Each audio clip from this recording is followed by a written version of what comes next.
Happy learning! Hello kiddos! Let's write the small letter X. Let's start. Start from the middle. Draw a slanting line down towards the right. Then go to the middle and draw a slanting line towards the left, cutting the first line in the center. Let's try it again. Slanting line. One more slanting line. Now you try.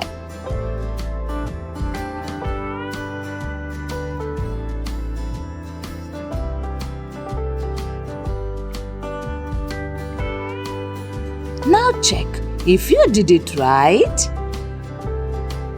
Well done! Now you know how to write the small letter X.